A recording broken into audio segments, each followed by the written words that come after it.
yakni beliau Ustadz Sigit Yulianto. Assalamualaikum Ustaz. Waalaikumsalam warahmatullahi wabarakatuh. Mas Anta. Kabar sehat Ustaz? Alhamdulillah sehat. Alhamdulillah. Baik, pada pagi hari ini untuk topik kajian kita terkait dengan hadis ke-41 mengenai keutamaan diam, Ustaz. Ya. Dan bagi Anda pemirsa muslimin dan muslimat yang nantinya ingin bertanya mengenai topik maupun juga seputar agama Islam, kami buka kesempatan bagi Anda untuk bergabung dan bertanya melalui pesan WhatsApp maupun SMS di 0816680144. Maupun nantinya Anda juga bisa bergabung di nomor yang sama untuk WhatsApp call atau juga di telepon 0274550055. Namun sebelum itu, mari kita simak kajian pagi hari ini dari Ustadz Sigit Yulianto. Assalamualaikum warahmatullahi wabarakatuh. Alhamdulillahirabbil alamin. Allahumma shalli ala nabiyyina Muhammadin wa ala alihi wa ashabihi ajma'in. Amma ba'd.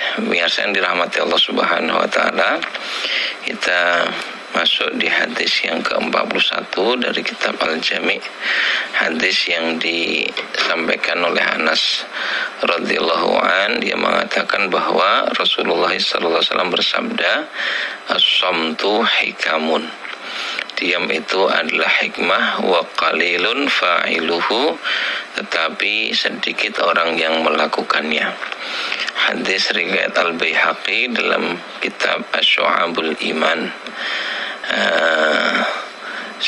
Sanadnya dhaif ya, dan Al-Baihaqi membenarkan hadis ini mauquf. Ya, mauquf itu berhenti pada sahabat, dalam hal ini adalah Anas radhiyallahu an, yang sumber perkataannya dari Luqman Al-Hakim.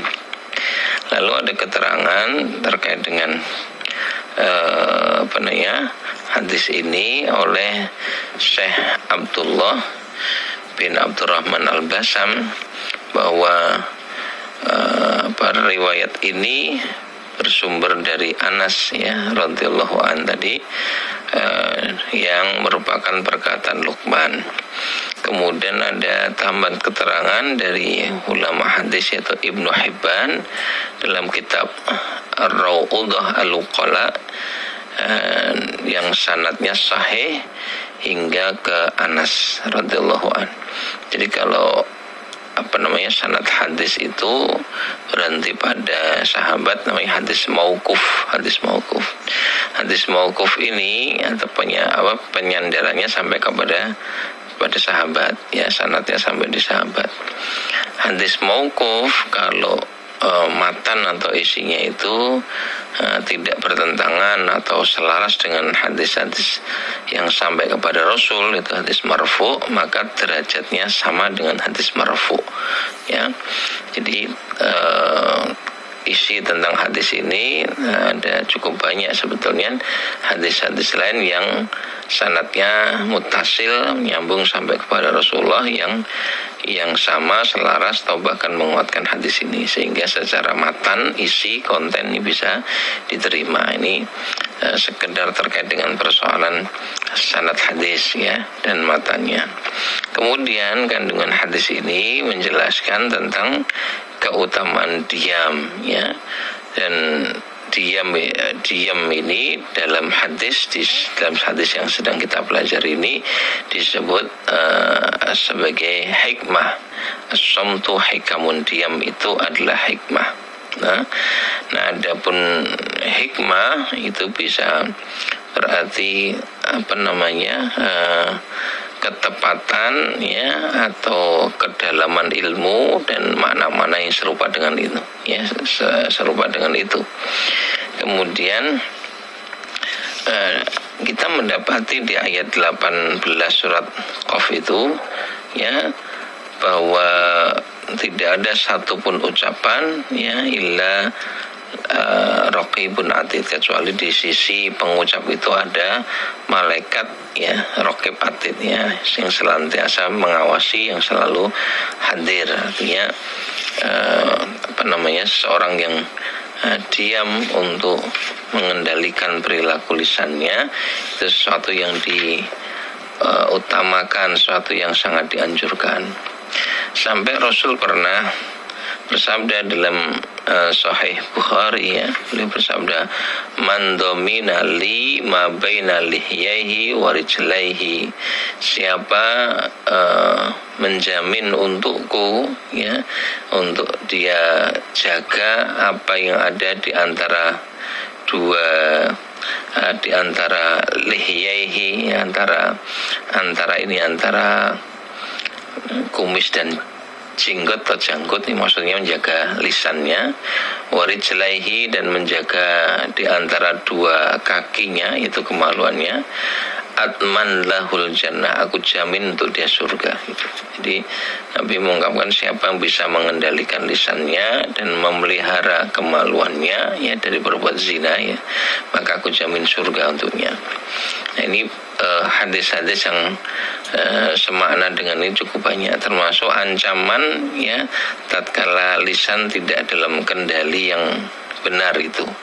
Wahal yakubun nas finnar ala wujuhihim, tidak ada yang menjadi sebab manusia itu diseret ke neraka pada wajahnya, ya, illa hasaidu alsinatihim, melainkan karena buah dari ucapan lisannya, ya. Nah, ini pelajaran pertama, bagaimana lisan ini mesti dijaga, dikendalikan. Kemudian yang kedua, kita dapati keterangan sampaikan oleh Imam Al-Ghazali, misalnya dalam kitab Ihya Ulumuddin itu, Imam Al-Ghazali mengatakan di antara bahaya lisan atau hal-hal yang membahayakan dari perilaku lisan ini adalah misalnya ucapan keji, mengumpat atau gosip, mengejek, menghina, mengolok-olok, menyebarluaskan rahasia, ya, debat kusir, ya, melaknat, berbohong, namimah, ya, adu domba dan sebagainya. Ini semuanya dari lisan ini, ya. Maka jaga betul karena ini akan membahayakan bagi pengucapnya. Kemudian yang ketiga dari poin 1 dan 2 ini kita memahami bahwa yang dimaksud dengan diam adalah hikmah pada riwayat hadis ini adalah diam dari perkataan yang haram, ya, diam dari hal-hal yang memang tidak diperkenankan, ya, sehingga harus difahami demikian, atau minimal diam dari satu yang bersifat sia-sia, ya, karena kita harus memastikan yang diucapkan, yang kita lakukan adalah sesuatu yang memang jelas manfaatnya, ya, ada nilai pahalanya, membuahkan kebaikan dan sebagainya. Adapun terhadap hal-hal yang jelas haram atau sia-sia, maka diam itu yang semestinya, ya, dan itulah hikmah. Kita bisa merupakan satu hikmah, ya, diam itu sendiri, dan akan membuahkan hikmah. Ya, diam itu sendiri membuahkan hikmah, ya, ilmu yang sangat mendalamkan. Ada proses berpikir dan melakukan perenungan yang menjadi sebab Allah memberikan ilham, ya, kepada seorang. Nah, sehingga pembicaraan atau perkataan untuk hal-hal yang bermanfaat, ya, tentu saja boleh, bahkan bisa jadi merupakan sesuatu yang diperintahkan, gitu, ya, menjadi perilaku yang sangat terpuji. Misalnya tilawah Quran itu juga menggunakan lisan, zikir, amar ma'ruf nahi mungkar, mengajar, berbincang mungkin dengan keluarga, dengan saudara seiman, yang itu bisa menyenangkan hati, ya, menggairahkan untuk melakukan amal kebaikan, tentu merupakan hal-hal yang terpuji. Jadi tidak dimutlakan diam itu seluruhnya baik, ya, tapi yang dimaksud adalah diam dari sesuatu yang diharamkan. Adapun berbicara untuk hal yang benar, baik dan manfaat, bahkan bisa jadi lebih diutamakan kalau memang seperti itu, ya, apa yang dibicarakan, sehingga Nabi sampai mengatakan, man kana yu'minu billah wal yaumil akhir falyaqul khairan aw liyasmut. Barang siapa beriman pada Allah dan hari akhir, hendaklah berkata yang baik atau diam. Jadi berkata baik ini didahulukan kalau memang itu perkataannya baik, atau jika tidak maka baru pilihan kedua adalah diam. Ya, kalau memang bukan perkataan baik maka pilihan yang terbaik adalah diam. Kemudian yang keempat, berbicara tentang segala yang terpuji, ya, yang telah disebutkan tadi merupakan nikmat Allah. Jadi kita membicarakan menggunakan lisan atau membicarakan yang baik itu sungguhnya nikmat dari Allah Subhanahu wa taala dan perangai yang sangat mulia ya bagi pelakunya. Pembicaraan yang terkait dengan iman dan Islam, ya, sebagaimana di ayat 114 surat An-Nisa itu juga disebutkan, la khaira fi katsirin, tidak ada kebaikan pada kebanyakan bisikan-bisikan mereka, melainkan amara bi shadaqatin au ma'rufin au islahin bainan nas, kecuali bisikan atau perkataan yang menyuruh orang untuk bersedekah, berbuat yang ma'ruf, dan islahin bainan nas, ya, untuk mengadakan perdamaian di antara manusia. Jadi kalau kita gunakan lisan ini untuk berbicara yang baik dan manfaat, ini jelas merupakan nikmat dari Allah Subhanahu wa taala. Kemudian pelajaran kelima pada bagian akhir di hadis tadi, wa qalilun ya fa'iluhu, tetapi sedikit orang yang melakukannya. Ini karena sifat watak karakter manusia itu ya seringkali suka membicarakan hal-hal yang tidak bermanfaat atau bahkan malah asik kalau membicarakan hal-hal yang mengandung dosa, ya, mencela, menghina, mengomentari hal yang negatif dan seterusnya. Ya, dan seterusnya. Maka kita pun diuji dengan lisan, ya, yang kita gunakan untuk berbicara atau mengungkapkan kalimat. Wallahu a'lam bishawab. Baik, Alhamdulillah. Terima kasih Ustadz Sigit Yulianto untuk materi kajiannya pada pagi hari ini terkait dengan hadis ke-41, pemirsa, soal keutamaan dari diam. Dan bagi Anda, sekali lagi yang ingin bertanya terkait topik maupun juga seputar agama Islam, kami beri kesempatan Anda untuk bertanya langsung kepada Ustadz Sigit Yulianto melalui pesan WhatsApp maupun SMS di 0816680144, maupun Anda juga bisa bergabung di nomor yang sama untuk WhatsApp call atau juga di sambungan telepon 0274550055. Dan kami mohon pemirsa bagi Anda yang bertanya untuk menyertakan nama dan juga menyebutkan alamat Anda. Baik, Ustadz, kita masuk ke pertanyaan pertama pagi hari ini, Ustadz. Ini dari saya pribadi terkait dengan kondisi hari ini di mana kita mengenal zaman kebebasan berbicara, Ustadz. Yeah. Nah, sejauh mana sebenarnya dalam Islam diatur agar kita sebagai umat muslim ini mengartikan ini sebagai sebuah wadah yang bisa kita manfaatkan, bukan malah seolah-olah yang kita rasakan itu seolah tanpa batas, seolah apapun boleh dibahas, dibicarakan, begitu Ustaz. Ya, baik. Pertama, ini secara objektif, ya. Secara objektif artinya selaras dengan fakta di mana kita menjalani di kehidupan dunia ini, tidak ada bebas yang tanpa batas atau bebas tanpa ikatan. Karena manusia itu sendiri terbatas. Ya, kemampuannya terbatas, ya, kemudian kehendaknya terbatas, jadi nggak ada yang betul-betul tanpa batas. Fakta kehidupan itu menunjukkan bahwa pasti ada batasnya dan tidak ada orang benar-benar bebas, kecuali pasti ada ikatan yang mengendalikan dirinya. Itu sudah pasti.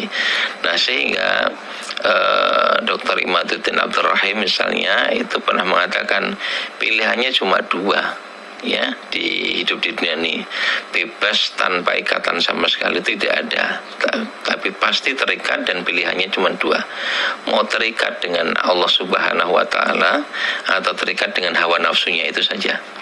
Ya, kalau orang tidak mau terikat dengan tuntunan Allah, maka pasti dia terikat oleh hawa nafsunya. Yang dia lakukan adalah memperturutkan kemauan hawa nafsu, dan kalau hawa nafsu yang diperturutkan sudah pasti akan mengarah pada perbuatan dosa susah, ya, kesia-siaan. Jadi orang seperti ini ya hidup dengan segala kehinaan dan kerendahan gitu.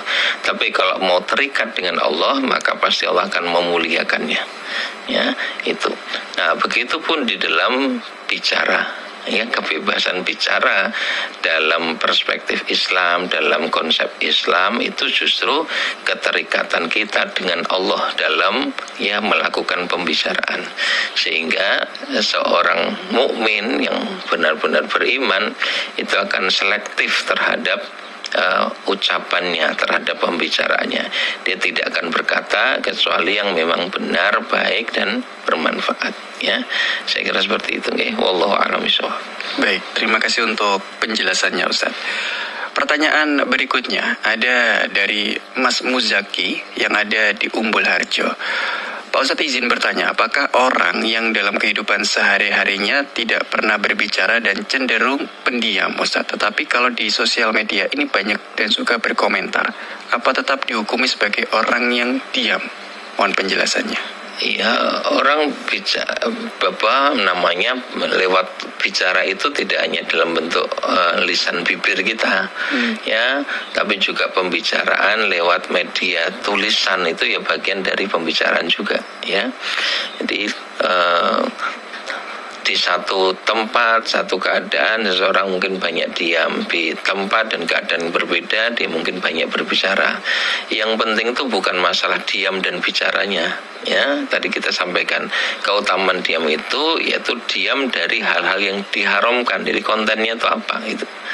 Nah, sedangkan pembicaraan untuk hal yang benar dan baik justru harus dilakukan, ya, karena di antara tersebarnya kebaikan adalah dengan pembicaraan yang benar dan penuh manfaat itu.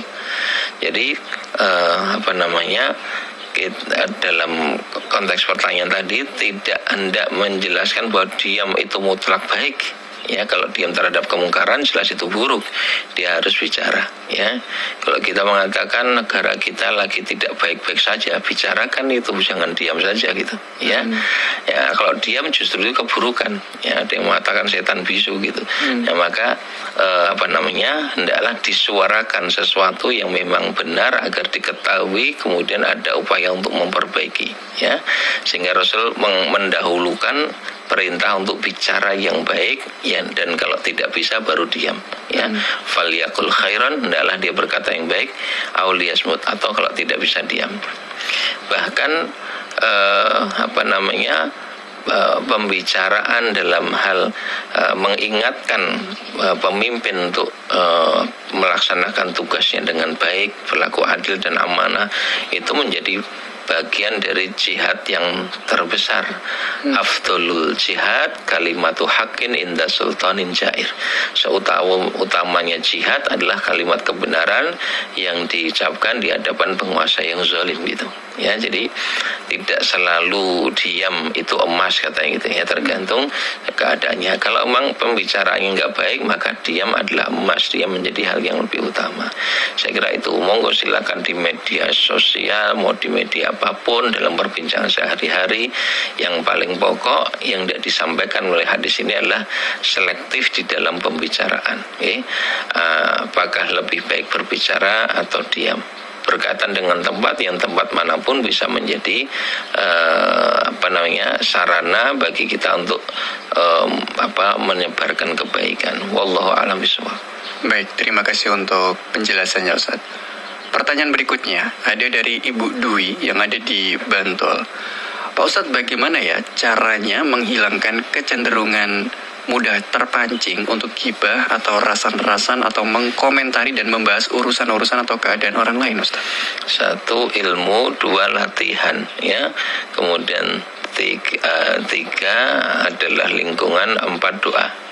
Ya, ilmu itu artinya kita harus punya ilmu, dan karenanya harus belajar sehingga bisa mengetahui yang hak mana, yang batil mana, yang benar mana, yang salah mana, yang diperintahkan mana, yang dilarang mana. Ini hanya bisa dicapai kalau kita mau belajar, ya, sehingga bisa melakukan seleksi terhadap apa-apa yang perlu dibicarakan, apa-apa yang kita mesti diam, apa yang harus dilakukan, mana yang mesti ditinggalkan. Itu satu. Yang kedua adalah latihan, ya.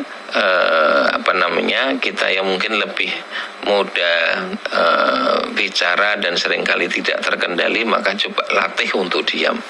Ya namanya latihan kadang-kadang atau hampir pasti mengalami kegagalan, ya kurang dari yang semestinya, tapi tidak boleh kemudian berhenti dari berlatih, ya terus diupayakan. Ada kegagalan latih lagi, ya sehingga semakin berkurang tingkat kesalahannya. Kalau orang berlatih dengan sungguh-sungguh kan dari ketika awal masih banyak salahnya, mulai berkurang sampai sedikit salahnya, sampai lebih mudah untuk bisa mengendalikan untuk benar dalam melakukannya. Jadi pentingnya latihan di situ, dan melakukan ketaatan, amal soleh, amal kebaikan itu juga butuh proses latihan. Ya kadang-kadang orang menggambarkan jadi orang baik itu ngaji sekali terus tadi apik terus, nggak bisa juga, ya. Tapi tatkala belum bisa sepenuhnya bukan berarti membuat kita berhenti dari melakukannya, karena ini proses berlatih yang harus dilakukan secara terus-menerus. Kemudian yang ketiga, miliki satu lingkungan yang mensupport, lingkungan yang bisa mendukung kita untuk untuk bagus dalam proses berlatih tadi, bahkan menjaganya tatkala kita sudah bisa, lebih dari itu bahkan meningkatkan kualitasnya. Dan ini kita butuh sebuah lingkungan yang demikian itu, ya, support sistemnya sebagaimana yang Allah perintahkan di ayat ayat 28 surat Al-Kahfi. Kemudian Nabi juga mengungkapnya sebagai teman, ya, dalam pergaulan sahabat, dalam interaksi sosial kita yang bisa mendukung kita untuk tetap iman dan taat pada perintah Allah. Kemudian yang keempat, doa, ya, mohonkan kepada Allah Subhanahu wa taala agar kita diberi kebersihan hati, kemudian kemampuan untuk mengendalikan lisan, ya, dan kesungguhan dalam melakukan ketaatan dan seterusnya. Wallahu a'lam bishawab. Baik, ini ada keterangan tambahan Ustaz dari Bu Dwi di Bantul terkait dengan justru lingkungan kerja yang budayanya suka gibah, Ustaz. Lah ya, kalau maksudnya gini, kalau itu berkaitan dengan pertanyaan yang mana itu, ya, kalau yang pokok adalah mengendalikan lisan itu. Kalau kita tidak kalau kita mudah terpancing untuk bicara yang buruk, haram seperti ghibah tadi, ya tinggalkan tempat itu. Ya, artinya jangan ikut pembicaraan tersebut. Kecuali kalau kita bisa mengubah, ya, keburukan tadi menjadi baik, ya, mengajak mereka untuk tidak melakukan ghibah dan lebih membicarakan hal-hal yang baik gitu. Kalau tidak bisa, maka jangan diam tapi mendengarkan sama saja, sudah tinggalkan tempat itu, ya, agar kita tidak mendapatkan pengaruh negatifnya. Wallahu a'lam bishawab. Baik, karena ikut mendengarkan pun tetap dihukumi. Iya, diam dari kemungkaran sama dengan melakukannya. Ya, karena seorang muslim tidak boleh menjadi pribadi yang cuek atau tidak peduli dengan keadaan. Ya, dia harus berupaya memperbaiki, ya, minimal tidak menambah keburukan, sehingga tidak boleh kemudian berdiam diri terhadap kemungkaran yang terjadi. Wallahu a'lam bishawab. Baik, terima kasih untuk penjelasannya, Ustaz. Berikutnya, ini ada juga curahan hati, Ustaz, dari Bu Yanti yang ada di Kulon Progo. Pak Ustadz, bagaimana saya harus mengambil sikap jika setiap sore di depan rumah saya ini selalu berkumpul orang-orang yang selalu menggibah? Apakah saya ikut bergabung di situ atau saya nggak keluar rumah, ya Pak Ustadz, ya? Ya nggak usah bergabung kalau memang malah membicarakan hal yang haram gibah seperti itu. Atau kalau mampu, ya kasih nasihat, berikan masukan, ya ngomongnya saya ngapi-api wahi gitu. Ya, sebagaimana kita nggak suka juga kan kalau dibicarakan keburukannya, maka jangan juga membicarakan keburukan orang lain, ya. Jadi kita ini kadang-kadang lupa bahwa tatkala kita membicarakan keburukan orang lain, pertama, kita belum tentu lebih baik darinya. Dua, kita sendiri juga punya keburukan. Ya, tiga, kita mungkin juga akan dibicarakan keburukannya oleh orang lain yang kita juga tidak suka kalau hal tersebut dilakukan. Maka ketimbang, ya, itu semua, ya sudah diam saja dari keburukan orang lain, atau apa peran kita untuk ya memperbaiki kesalahan orang lain tersebut. Ya, nek mau ngelek-elek ya entah membicarakan keburukan orang lain saja itu rasa nganggu ngaji iso gitu. Ya, ndak usah menjadi seorang muslim pun bisa. Ya, tidak layak bagi seorang muslim omongannya mengelek-elek baik itu. Seorang muslim itu orang yang selamat, damai, ya, menyelamatkan, termasuk lisannya lisan yang menyelamatkan, bukan lisan yang mencelakai pihak lain. Oke, wallahu a'lam bishawab. Baik, terima kasih untuk penjelasannya Ustaz. Pertanyaan berikutnya ada dari Mas Ramadan yang ada di Kejayan. Pak Ustadz izin bertanya, kalau kita berbuat baik diam-diam, apakah juga tetap dihukumi seperti hadis ini Ustadz? Berbuat baik diam-diam gimana maksudnya? Ya, kalau memang perbuatan baik itu manfaat dan bisa manfaat bagi banyak orang, ya ya ini contoh gimana? Kalau maksudnya adalah ikhlas, ya silakan tatkala ditampakkan, diperlihatkan, diberitahukan itu khawatir nggak ikhlas, ya lakukan secara sembunyi-sembunyi, tidak mengapa, ya. Tapi nilai manfaat dari amal baik itu bisa tersebar kepada banyak orang. Tetapi kalau dengan menampakkan atau mengungkapkannya itu bisa menjadi motivasi bagi yang lain, maka bisa jadi justru lebih baik untuk menampakkannya. Jadi amal pun juga begitu, apakah lebih baik disembunyikan atau ditampakkan, ya dilihat dari nilai manfaat. Tapi saat menampakkan atau memberitahukannya mesti mewaspadai kecenderungan hati kita, jangan sampai kemudian menjadi ria, jadi sombong dan sebagainya, ya. Kalau terbebaskan dari itu, benar-benar menjadi satu cara mengajak orang lain untuk melakukan kebaikan yang sama, maka justru bernilai dakwah amar ma'ruf nahi mungkar yang pahalanya sangat banyak, karena seberapa banyak orang yang menerima mengikuti, maka itu akan mengalirkan pahalanya juga bagi kita yang mengajarkannya, mengajaknya pada orang lain untuk melakukan hal yang sama. Wallahu a'lam bishawab. Baik, ini ada keterangan tambahan Ustaz, memberi bantuan pinjaman uang. Terus begitu Ustaz. Iya, kalau dengan ya itu tadi lihat, kalau memberi bantuan itu kemudian dikandak-kandak itu bisa menjatuhkan kehormatan orang lain, ya diam saja, gitu nggih. Bisa menjatuhkan orang yang dipinjami misalnya, ya tentu tidak perlu memberitahukan kepada banyak orang gitu, ya. Atau kalau yang dikehendaki adalah peduli terhadap orang lain yang butuh bantuan, kemudian kita beri dan tidak harus tahu siapa pelakunya, bisa disampaikan sebagai hamba Allah, ya, dan sebagainya gitu. Pada intinya adalah bagaimana amal soleh itu ya tidak terkotori oleh ria, oleh ujub dan sebagainya, dan tidak juga menjadi sebab orang lain menjadi jatuh kehormatannya. Ini semua harus dijaga, ya.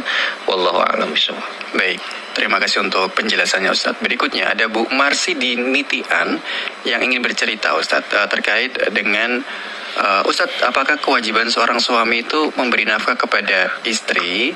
Nah, karena kalau ada suami yang tidak bekerja atau bekerja untuk keperluannya sendiri dan beranggapan bahwa istri itu bekerja dan nafkah harus diberikan kepada suami Ustadz. Dan suami menganggap bahwa nafkah yang diberikan istri itu merupakan nafkah dari suami. Pertanyaan saya, apakah benar anggapan seperti itu Ustadz? Apakah juga ada dalilnya? Jelas salah, ya. Suami yang berkewajiban menafkahi istri dan anak-anak, ya. Suami yang wajib untuk bekerja. Istri itu ya sebenarnya dalam Islam dimuliakan. Istri itu ya dinafkahi, ya, bukan istri kok menafkahi itu, ya.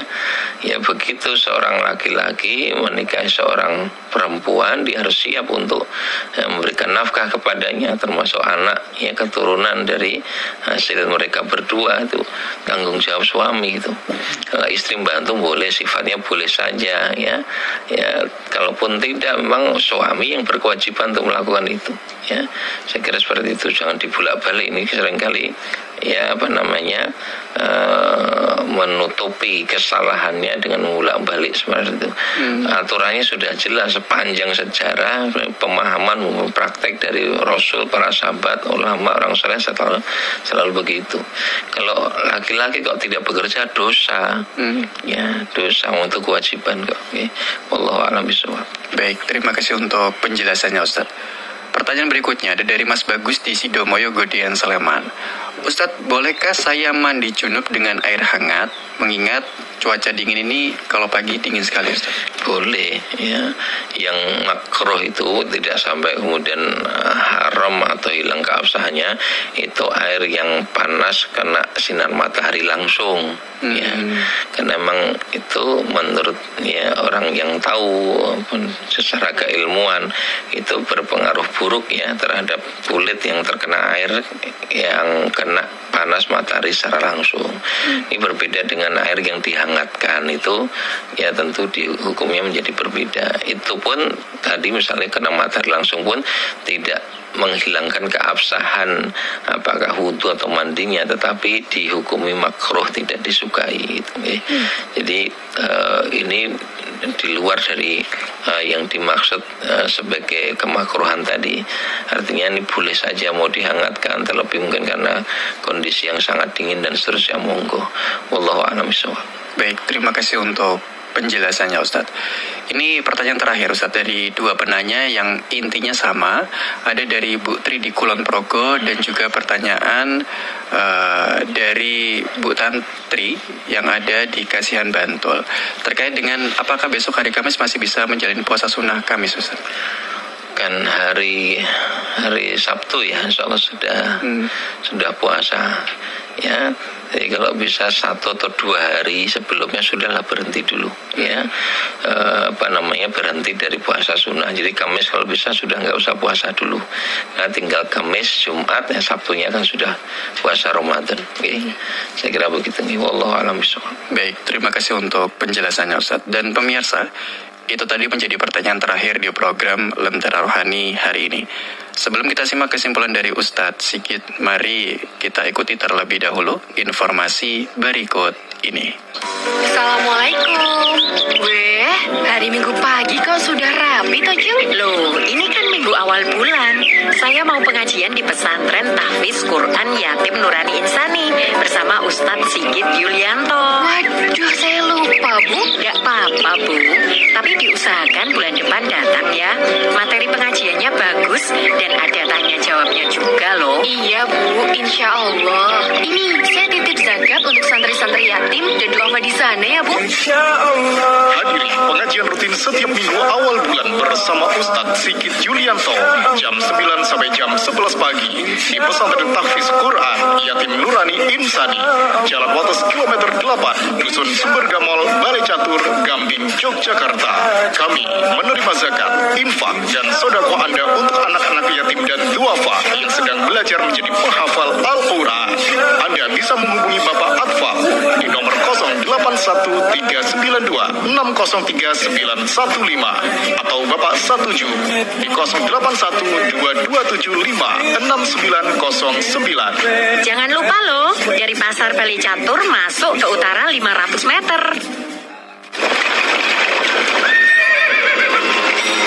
Pak, tolong sekarang kami diantar ke kebun binatang Gembira Loka ya. Oh, baik, Den. Wah, enak ya, Bu.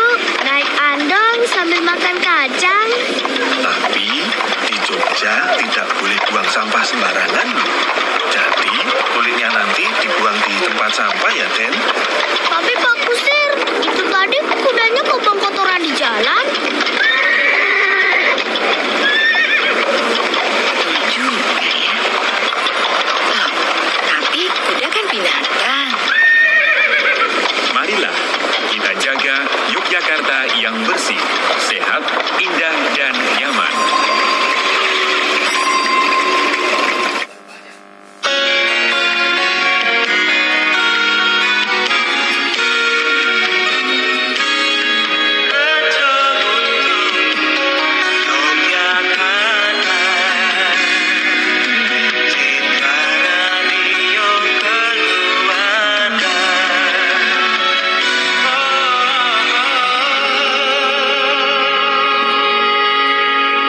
Baik, Alhamdulillah. Terima kasih banyak pemirsa muslimin dan muslimat. Anda masih bersama kami di program Lentera Rohani. Dan saat ini Kita telah sampai pada bagian kesimpulan dari kajian pagi hari ini bersama dengan Ustadz Sigit Yulianto. Monggo Ustaz. Baik, pemirsa yang dirahmati Allah Subhanahu wa taala, pagi ini kita belajar hadis ke-41 dari kitab Al-Jami, ya.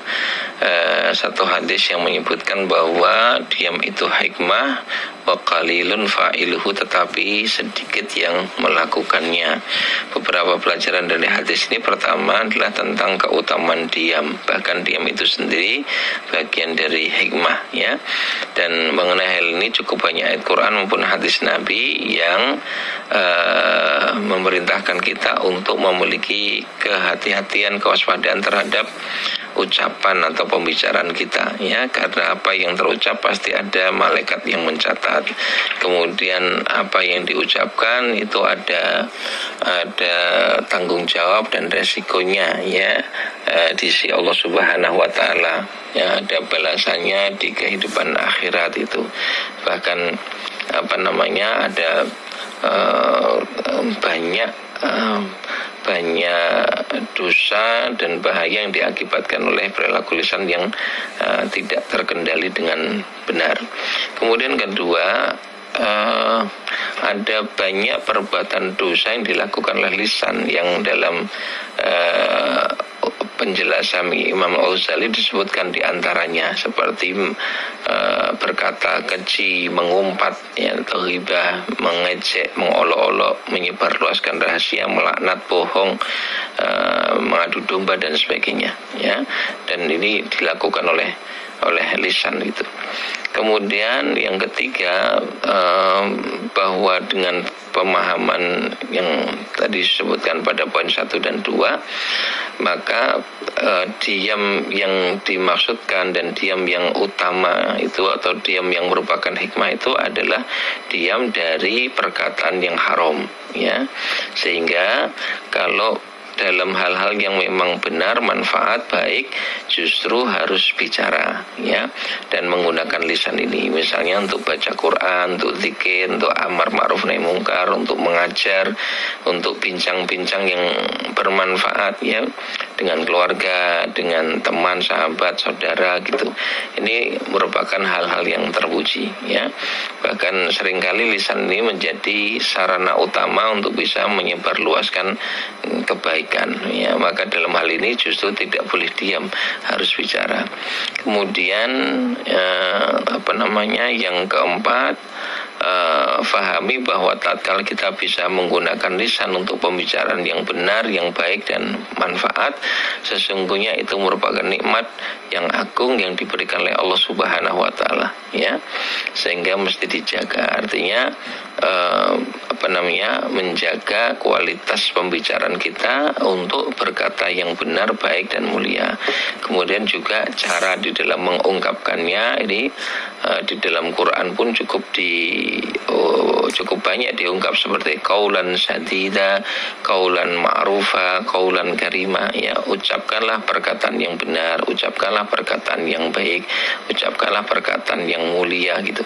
Jadi konten pembicaranya apa, cara mengungkapkannya bagaimana, itu tentu harus diperhatikan, ya. Seberapa banyak kadar yang diperlukan untuk dibicarakan itu harus sangat cermat di situ. Dan